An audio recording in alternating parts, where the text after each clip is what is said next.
তখন বারবার প্রশ্ন করতাম, কোথায় বাংলাদেশের সংবিধান, কোথায় আইনের বিধান,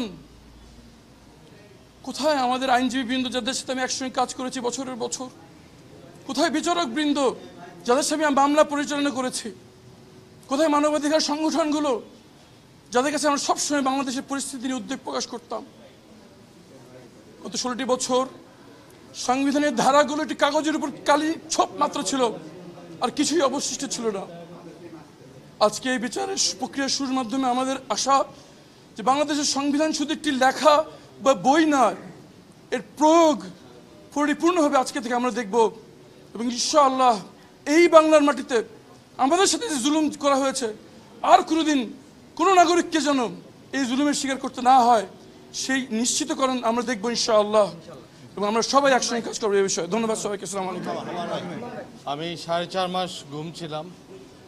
আজকে আপনাদের সামনে দাঁড়ায় আমার খুব ভালো লাগছে যে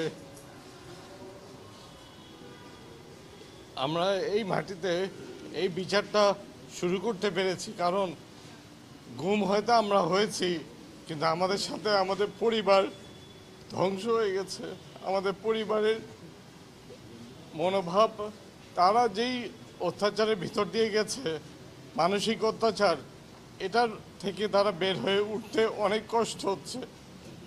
আর আপনারা কতটুকু জানেন বা অনুভব করতে পারেন জানি না, কিন্তু বাংলাদেশের মাটিতে রাজনীতি করা কোনো দোষ না।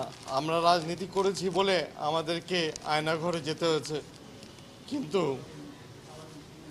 কিন্তু আমাদের পরিবার কোনো দোষ করে নাই, আমরাও কোনো দোষ করি নাই। এই বিচারটা এই মাটিতে হবে।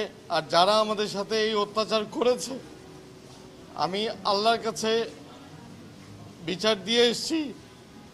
আমি ওমরায় গেছিলাম, আল্লাহর কাছেও বিচার দিয়েছি, জনগণের কাছেও বিচার চেয়েছি। আপনাদের সবার মাধ্যমে আমি ন্যায় বিচারটা চাই আমাদের সকলের জন্য, তাতে ভবিষ্যতে বাংলাদেশে এমন কোনো অত্যাচার বা এই আয়নাঘর যেন। আমি কেন, যত রকমেরই যত জুলুম অন্যায় অবিচার হোক না কেন, আমি সব কিছুর বিচার চাই।